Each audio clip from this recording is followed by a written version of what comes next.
Hey, this is Bobby Brown, and you're watching Rewind Net with New Edition. Something wrong with my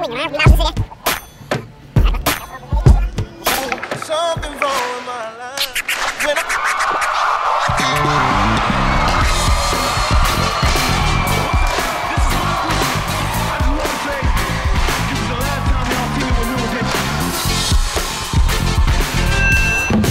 I never lied to them and told them that I didn't want to go solo.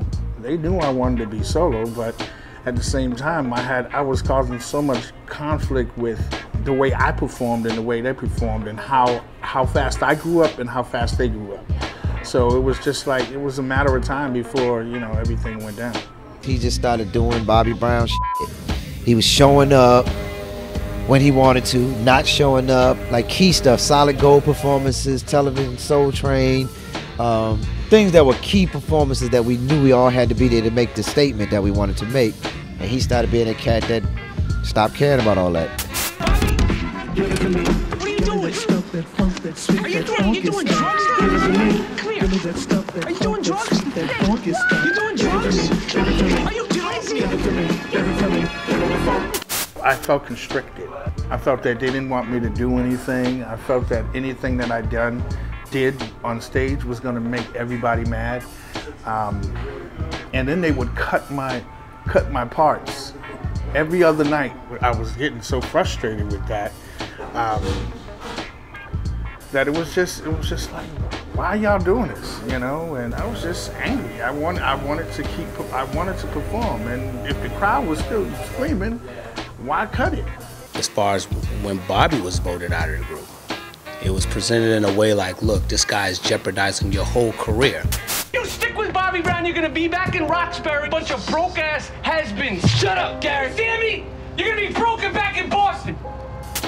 And you're all gonna end up with no record deal back in Boston unless you make a decision to move this guy out of the group. He's jeopardizing your image. You're not gonna get any sponsorship or any kind of endorsements or anything unless he's gone. Management, the record company, and all of them were able to convince everyone that it was going to be better for you guys to move on without this before something blows up and ruins the group's, ruins the group. I had sat and talked to Gerald Busby about, you know, me doing a solo thing, him and Lil Silas, and they was like, you know what, you know, you do have a contract, you know, we can, you know, do a record on you.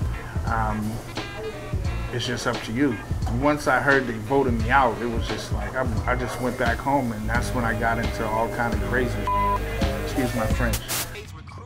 Ralph, what's going on? Everything all right? How come I'm always the one singing everything, Gary? I'm just getting you ready for your solo career. What? Nah, I'm kidding. It's a joke. What it was between Ralph and I, that thing between us, it was just because I had called my mom on the payphone. We lived up the street from Ralph. And I said, can you go over to his crib to see if he's gonna get on the plane, Mom? And she said, sure, baby.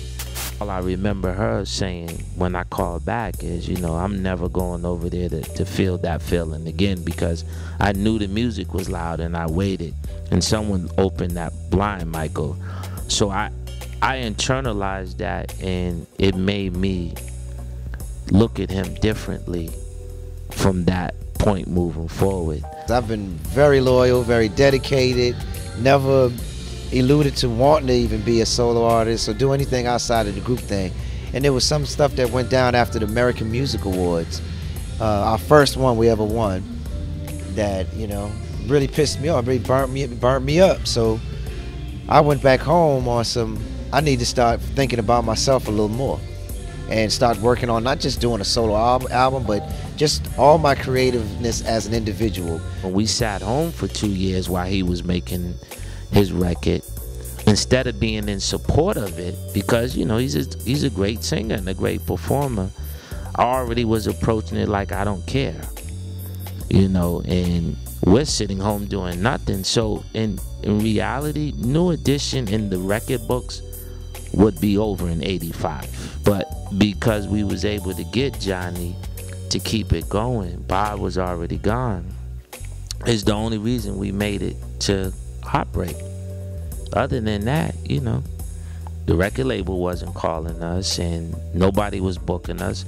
I sat home in Boston from 1985 to 1987 for 2 years wondering why the hell did I leave school. Where's Ralph? Hard to say. Ralph likes to do his own thing sometimes. The group wasn't communicating, nobody was talking.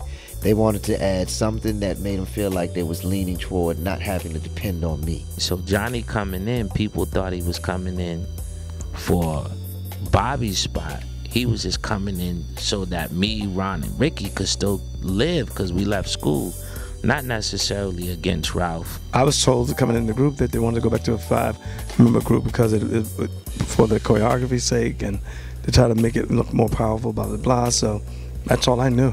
And so when I got to Minneapolis, Johnny was there. He was already there. I had never heard anything about him being in the group or even going to be nowhere near there. He was already there and signed off by the record label. So it was already a done deal for the most part. We fixed all of that somehow and ended up being there doing the Heartbreak album. It was caught sort of from the blind side in a sense. But what still at the end of the day was a blessing because that's probably how it needed to happen in order for it to all come together. I'm sitting here wondering what the hell I got myself into.